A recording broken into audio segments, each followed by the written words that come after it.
I'm so much better than majority of you. And I'm the queen bee, so eat it up and crown it. You're all welcome. And I got a message from one of my friends saying they don't want anything bad to happen to me. And I get messages like that all the time. I feel very attacked! And you are a disrespectful piece of shit. Illiterate! What the fuck is going on in here on this day? Hello, my little pickle friends. I've been wanting to make a new bad lip reading video, but unfortunately, I sound like this right now. With the recent French invasion of the Amberverse, I thought it would be fun to take a look at some of her greatest hits. So, let's go. I was probably 16, 17, probably 17. And I get a message from some woman on Facebook. I mean, see, Facebook is a thing. Back in the day on MySpace, sorry. Saying, oh my God, I found you. Oh my God, like, I can't believe this. I love you. Like, this whole long thing. And then I look again and it's like these other girls just like, oh my God, hey, like, I love you. And I can't believe this. And I hope you get back to me. And I'm like, who are these people? Like, what? It was my aunt, which is my mom's sister. And it was two of my cousins. And I was like, oh my God, the people I've been wondering about and dreaming about and like, oh my God, about, like, found me on MySpace. Like, how? Like, I messaged them back so splickety quickly. Like, I was like, oh my God. And after, like, we communicated, like, we exchanged numbers and we started talking. And I was in foster care at the time. And, like, I told my social worker about it. And she's like, oh my God, you need to go visit them. And I'm like, oh, hey, really? I do. Like, and I did. When I was 17, I met my cousins and I met my aunt. And, like, they showed me pictures of when I was a baby. I knew them, but I was like, oh, I don't remember that stuff. Like, and it was so awesome. And so when I turned 18, my mom started getting close to them. And my mom ended up moving to Oklahoma where my aunt and my cousins were. And we were all finally close. And I was like, okay, I'm 18. I'm out of foster care. I want to live with you guys. And so I went to go live with my aunt. And, like, I felt so, like, wow, this family's awesome. Especially when I visited them, because when I was still in foster care, I did go to Oklahoma just to visit with my brother. And we stayed for 2 weeks. And it was bliss. We had such a fantastic time. And when I had to leave, I cried like a little baby. Like, I loved it. And then when we went to go live there, things were a little different. I mean, not we, sorry, it was just me. My brother stayed in California. When I went to go live there, things were a little different. And it was rocky and weird. And that's a whole other story all in itself. And now, 25 years old, like, I don't understand something. My aunt has completely stopped talking to me. In December, she blocked me on Facebook. She blocked me on her cell phone, blocked my number completely. I have no way of getting a hold of her whatsoever. And the reasoning is because I'm fat. Okay, here I am now, 25 years old, like, I don't understand something. My aunt has completely stopped talking to me. In December, she blocked me on Facebook. She blocked me on her cell phone, blocked my number completely. I have no way of getting a hold of her whatsoever. And the reasoning is because I'm fat. Okay. I'm not kidding. I know that sounds bad saying it like that, but the truth is it's because I'm fat. She always watched my YouTube videos and she saw me struggling with my weight and she saw me struggling with the things I ate and my binge eating disorder and all this stuff. And she told me specifically in December that she's tired of watching me self-destruct myself. Okay, that I can understand. Honestly, I do. Stop watching my YouTube then. Cool. But why cut off all communication with the person that you tried so hard to find when I was younger? Like, she was my person. Like, she was there when I needed someone to talk to. And it's confusing that a family member could just cut off all ties because I'm fat. Like, that's honestly what it boils down to. When you love someone unconditionally, especially if it's your family member, should you just leave them when they're struggling? That's like leaving someone who has cancer or another illness like that. You know, do you kind of get what I'm saying? Like, so if you guys remember my aunt situation, this was a while ago though. This was probably, I don't know, it was months ago. Months, to be honest. When I uploaded a video about how my aunt doesn't talk to me anymore because I'm fat.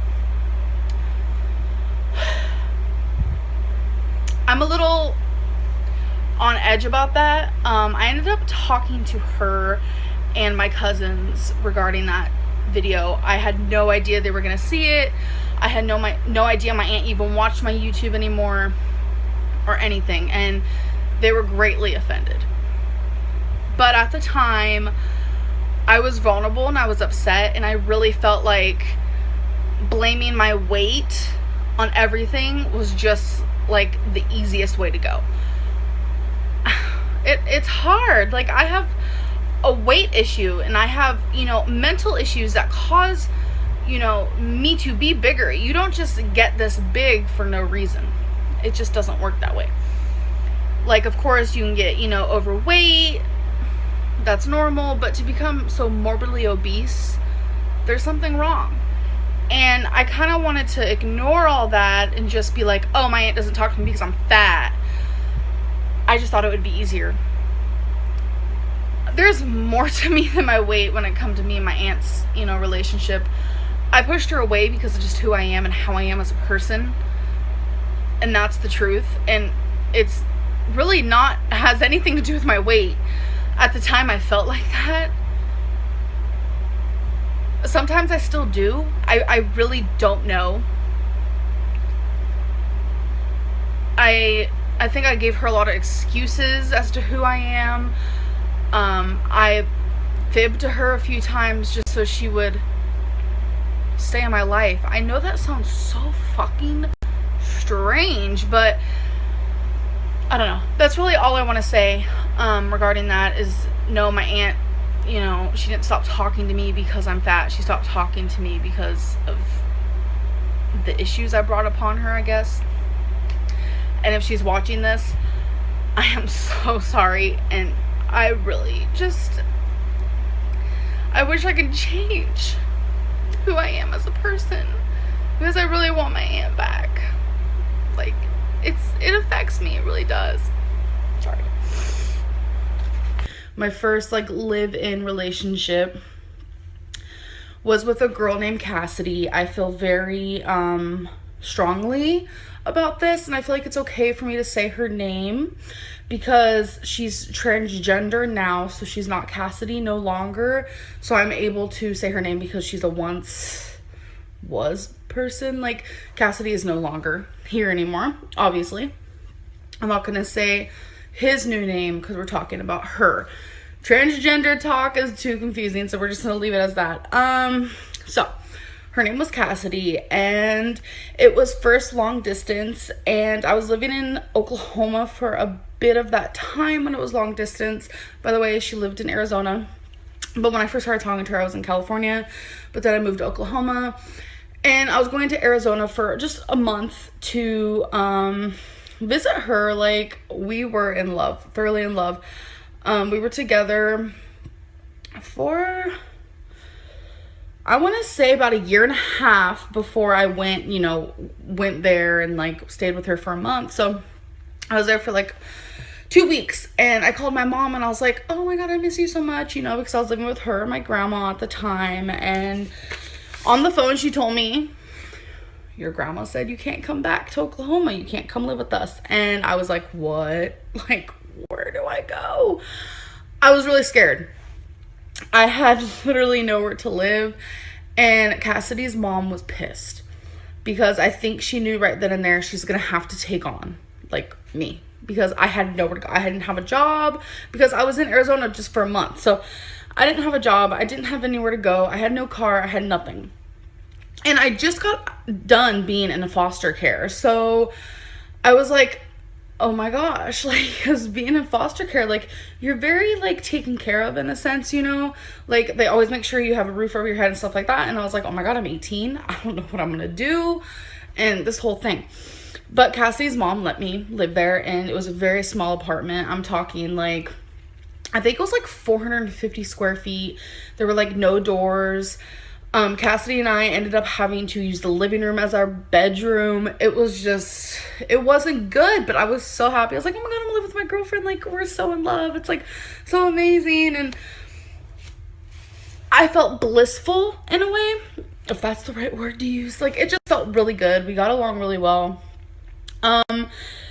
And then after about, I want to say 6 months or so, things started, you know, kind of changing and shifting.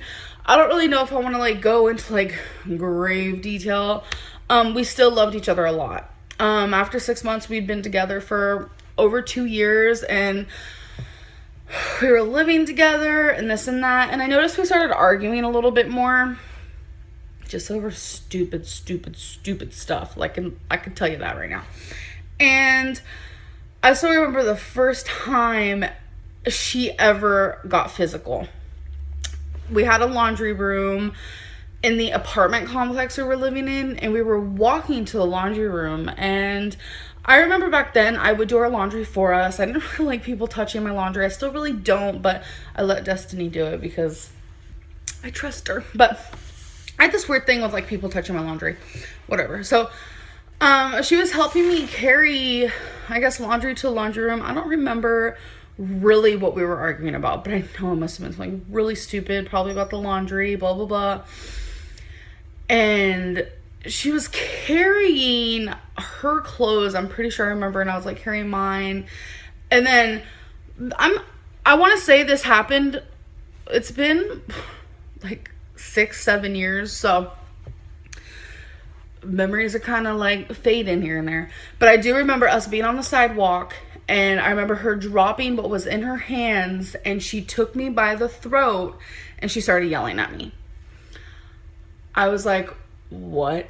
And I think at the time, what shocked me the most was the fact that she was doing it in such a public place. Like, there was nobody around that I remember. And, like, I was, like, crying. Like, she literally was having me by the throat, just, like, screaming at me. And then, you know, she let go, obviously. And I think I was so shocked and so numb to the situation that I kind of just let it be. Honestly, that is the truth. I didn't ever think twice about it. Like, oh my God, is she going to start, like, abusing me? Nothing like that. Which is weird because of the childhood that I came from, right? And she never really did that again. She would randomly, like, pinch me if I made her really mad. And I didn't even think anything of that then either. Honestly, I didn't at all. When it came to intimacy, I want to say about a little bit after, like, 2 years of being together, it started to dwindle. It was definitely my fault. This is when things got really bad. I don't even know how to share this, but I'm gonna have to. Destiny knows all about this, by the way. Like, it's something, like, I really needed to let her know about me. Okay, so Cassidy was very sexually strived. Like, is that even a thing? I don't know. She really thought I was attractive. She really was sexually attracted to me, and she always wanted to, like, have sex. And I stopped feeling that for her. Like, I didn't tell her that. I would just, like, make up things like, oh, I don't feel good, or, oh, I'm on my period, like, even though I wasn't. And just little things like that. And it made her fucking pissed. When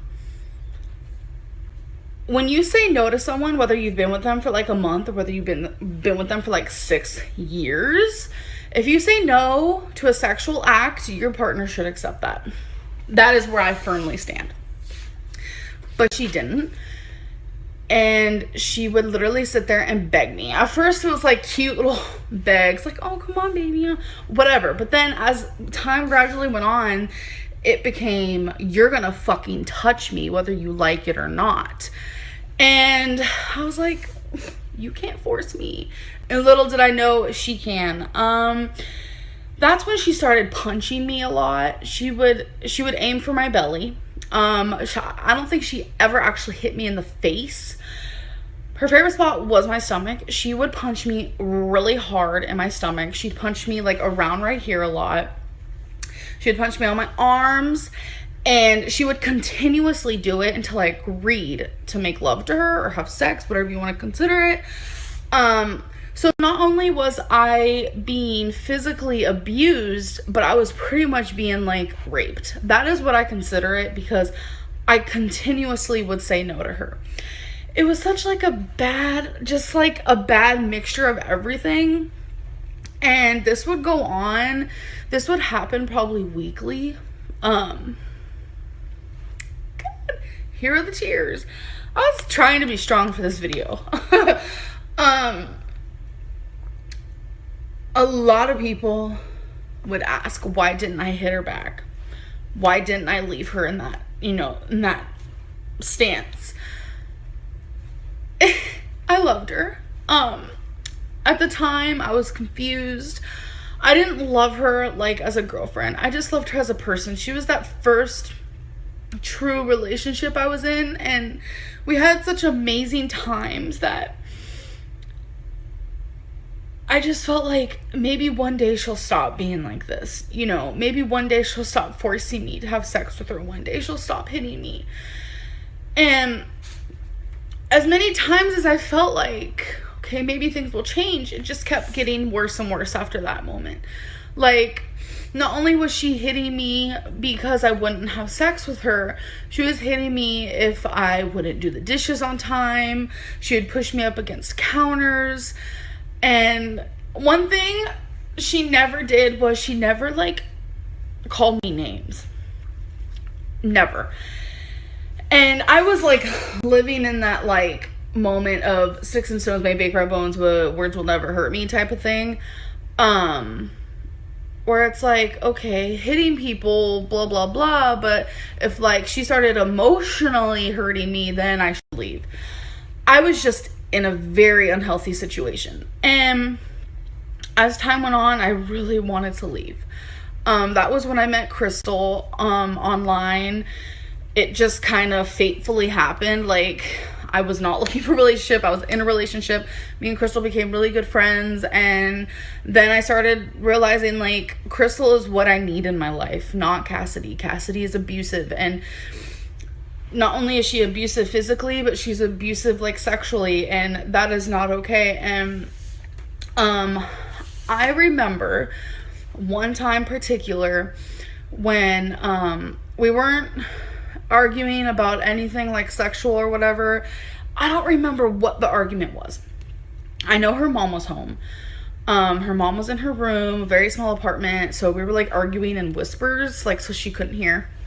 But I'm pretty sure she got the gist of it, because Cassidy started hitting me really hard. It was probably one of the worst ever, and I was kind of just like, blocking myself, or at least trying to. And Cassidy's mom came in, and all she said is, "Cassidy, what are you doing?" And then walked away. The whole time I lived there, I really hoped there was a moment where Cassidy's mom would see. I thought maybe she'd be my hero and like somehow change the way Cassidy treated me. I thought maybe, her and I would become closer because she saw I was in an abusive relationship, because me and Cassidy's mom were never close. And she didn't do anything about it. I was way too scared to hit back, so I never did. I think what drew the line with me and Cassidy was, her and her mom. This was like one of the worst nights in the world. Like, I can't even. Okay, Cassidy was mad about something. She pushed me up against the counter. She got a knife and was throwing it in my face and saying she was gonna stab me. I was like, yeah, right. Like, and then she started really hitting me, like, in my chest and kind of like in my boobs. And Cassidy's mom came out and blamed it all on me. And then Cassidy's mom threw this like big clear ashtray right to my head. It hurt so bad. And in that moment, I was like, why am I here? Today, I was told by my fiance while she was at lunch for work that someone messaged her on Facebook. It was a video of my ex Amber. And I asked her, what about it? Because, I mean, me and Amber broke up 6 years ago, and I don't care to have contact with her. Yes, she's messaged me and tried to add me on Facebook. I won't add her. I've added her once before. We tried to be friends, but it didn't work out when she started trying to add my mom and my best friend, and I asked her why, and we got an argument. I'm just like, you know what? I can't do this. This is, I can't even be your friend at all. I can't. You're trying to add all these people on my Facebook that you argued with and tried to keep me away from when we were together. My fiance told me that she's calling me an abuser and a rapist. Everything in that video was such bull that I can't even describe the bullshit that was in that video. Can't even. Now, the time we were dating, when we started dating, I should say, I was 15 years old. 15 when we met. She's 2 years older than me. We were together from the time I was 15 to the time I was 18 years old. After meeting her for the first time in July in California, she was going to come down for a month because I was going to take her to an anime convention. Stay a month, whatever. She was supposed to go back. Now, I never heard the conversation on the phone. But but this is one of the truths. One, her grandmother said she couldn't come back. I was 16 at the time. My mom was mad. We didn't have a lot of money. When she's talking about her small apartment, we didn't have a lot of money. We were poor. It didn't have a bedroom door. It was like a studio with like a wall, like breaking off the living room and bedroom. But we didn't have money. I didn't grow up with money. So that's all we could afford. So she had a 16-year-old to raise. Plus, she was just getting into my mom was just getting into a new relationship. And then all of a sudden, there's someone else that's there that she needs to make sure to feed. Yeah, it made her mad. But I fought for Amber to be there because she didn't have nowhere to go. Now, it was because of me that she stayed. My mom didn't want to. But what was wrong is her mom didn't really stand up to her own mother. But, it was whatever. I fought for her to stay. I didn't want her to be homeless. It was, I felt that was the right thing to do. I don't want to say I regretted it, but the things that happened afterwards, I kind of regretted our whole entire relationship. And I hate to say it, but I do regret our whole entire relationship. I do. So, it was probably 4 months after we started living together. We were up one night. I was watching something on TV, a music video, I believe. And I don't remember why we argued. I don't remember the argument. But she grabbed my arm with her nails. First time. Any physical that was negative. And I remember that clearly. It shocked me. It shocked me really, really bad. And it was just I didn't know what to make of it, really. I'm 16 years old. I didn't know what, I mean, I knew what physical abuse was, but not really. So, I mean, I was a kid, I was a child. So I just assumed, okay, I made her mad.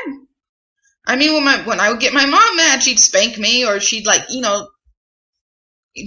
get my ear, or like, the things a mom would do, a dad would do, behave, But so that shocked me, but nothing really happened a little while after that. Now the thing what she said with the laundry, that's a big false. Big false. Want to know how I know that? Because me and my mom would do her laundry. Me and my mom would go do laundry. She wasn't getting up to do laundry. She maybe did it a couple of times, a handful of times, probably counted on my one hand. She didn't do it all the time at all. And me dropping the bag and choking her, I never, ever did that. Ever. I mean, what's the reason for me to do that? I mean, I didn't do it. And I don't know where this story came from. I didn't do it at all. Now, the places she said about being hit, those were on me. Those were the exact places she hit me. I was the one being abused. And I will say this, I may have laid a hand on her a few times. That was in self-defense. I didn't do it, and I damn well did not rape her. I did not rape her. Period. One time, when my mom and Dave were out, I don't know why we argued, but I was put on the bed. She wailed on me. Beat me real bad. I remember this clear as day. Our bed was in the living room. Next to the bed was a dresser. In front of the dresser was a table. Between the table and the bed was her over me, wailing on me. Did I fight back? Nope, not that time. Why? Because she kept calling me an abuser. So I just took it. I took it. Then she took off outside to the bus stop. And I just laid there. Like, what just freaking happened? What just happened? I didn't even know. At that point, I was 17 years old. I didn't know what happened. I don't know what the argument was. I just know I got beat. I've gotten hit before. I went to school with bruises up and down my arms. Bruises. My friends asked me, what's wrong? What happened to you? Eventually, they figured it out. So every time I would come to school, upset, in tears, bruised down my arms, hands, cuts, scars. Amber again? Shrug. Didn't say anything. They figured it out. My mom figured it out later on, but I'd have to hide it from her. Why? Because I didn't want her mad. I didn't want her upset. I didn't want her to worry about me. She had so much other things to worry about. So I didn't say anything. Maybe I should have.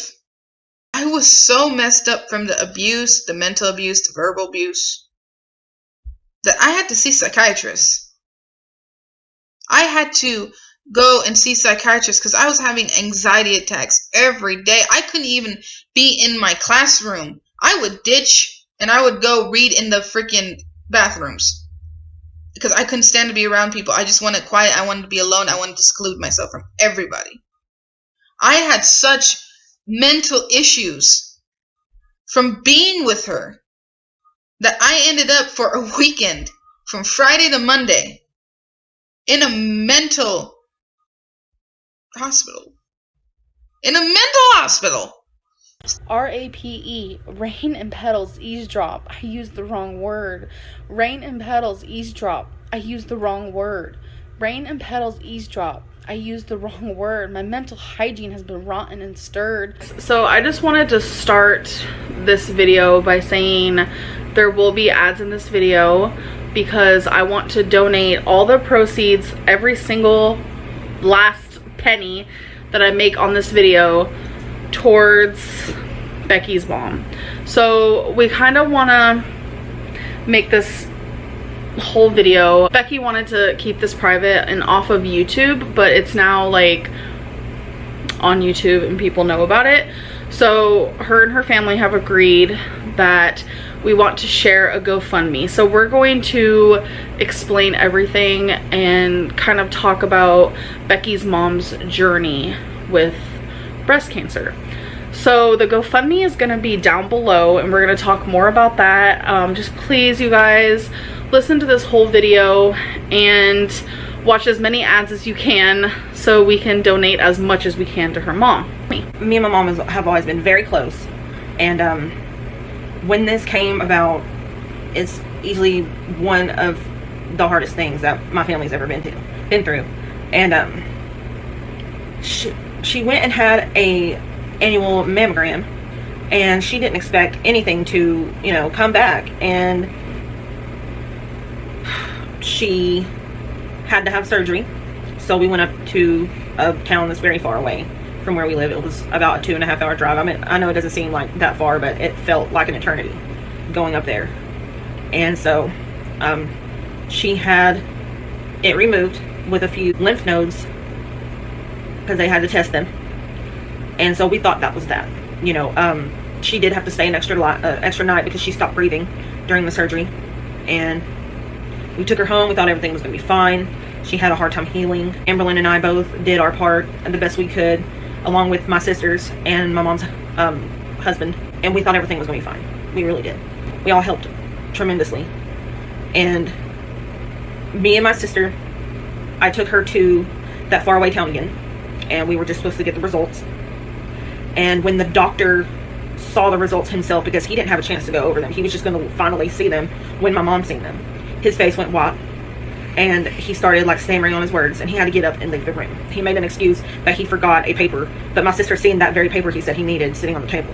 So I'm sure he had to go compose himself, because this doctor is a very caring, amazing doctor. I've never seen a doctor care as much as this doctor does. He came back into the room, and he said that we did not get it all.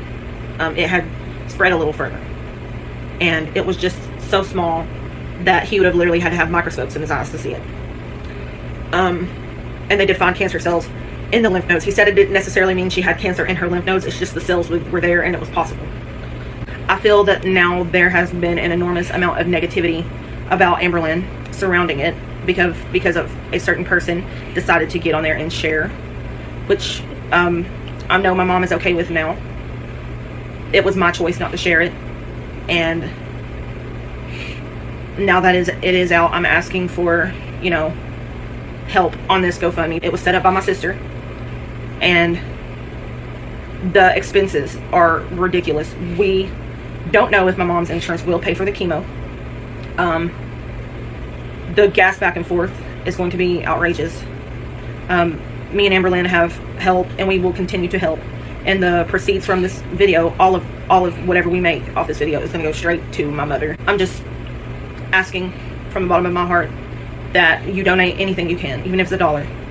And I request, please, because we've been on the GoFundMe and people are bringing personal opinions about me or whatever it is into this. This is about Becky's mom. It's not about anything else.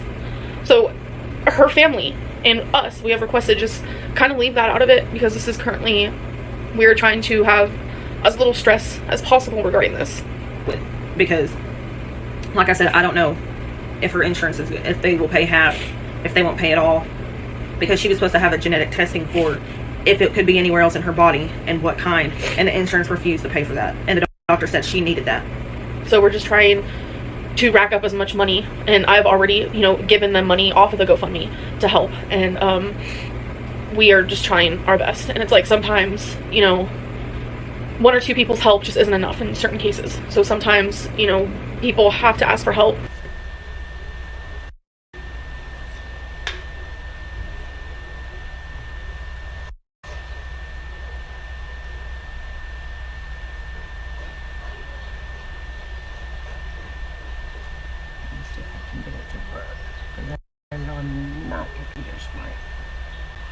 I'm tired of not being appreciated when I try to help you the best that I can, and it's just frustrating. This whole situation is Amberlynn super talking frustrating. to Becky's mom And I right finally after just she kind of had wanted her to surgery. speak I'm going to put it out upon there how the situation. Amberlynn really treated Becky's mom. Don't let her fool everyone, please.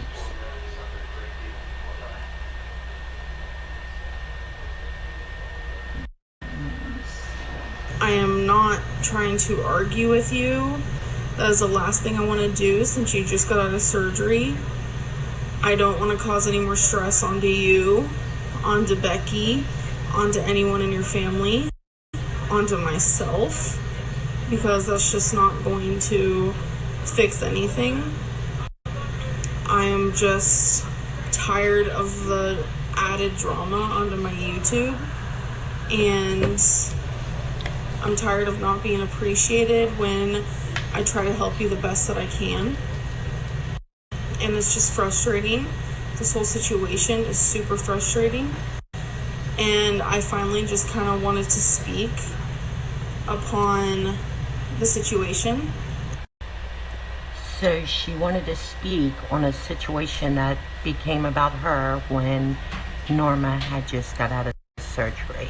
I will release more soon. I have been there in that sense, and you know, we don't have to really go down the line of, oh, you didn't message me, because I can say the same about you, where not once have you thanked me personally for the money I was going to give you, for the video I made, You heard for the that. I was backlash going to I'm give getting you. for sticking up for you. Not once did you say sorry for any of the things that you have brought to my channel that is in a negative light.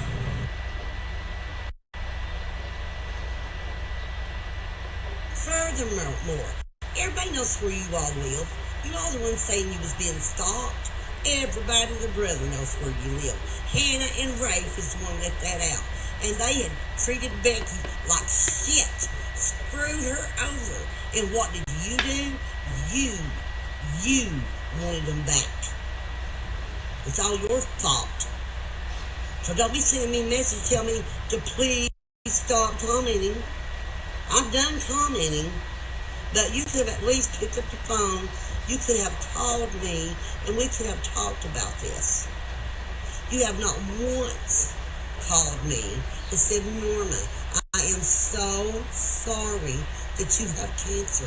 I am so sorry that you had to go through this. Not once have you ever said that to me. Not once. Hello everyone. We are headed about 2 hours from here to my family to finally pick out a headstone for my mom's grave.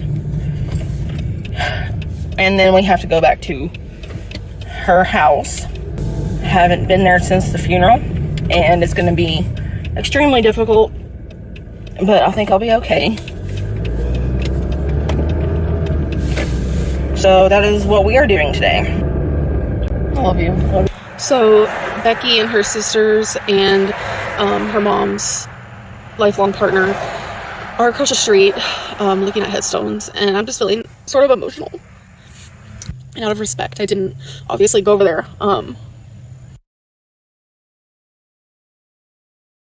So tell me, how come the guys who are against gay marriage are the guys who watch lesbian porn and get turned on by it? He was acting different last night. It's like, usually when I come home, she'll like jump on me. She likes to jump on the couch and jump onto our bed and stuff like that. And I realized she wasn't doing those things. And what got me really worried is, you guys know how my bed is on the floor. Twinkie wouldn't even jump on that. She went up it like super slow. And then once she got on the bed, she couldn't really walk. And I literally sat there bawling my eyes out because she was in so much pain that she was shaking. So we don't really have like any 24-hour vet places. Thing could be happening. And I'm like terrified because like seeing her in pain, I've cried too much about it, but I'm just like really worried. And you guys probably are like, oh my god, why aren't you wearing makeup? Because like I've been crying and I don't want to wear makeup and I need my face to breathe, just a lot. So I'm not really sure how Vlogmas is gonna go today, but I will try my hardest. So we're at Walmart because I had to get medicine. Becky's always behind me by pure coincidence.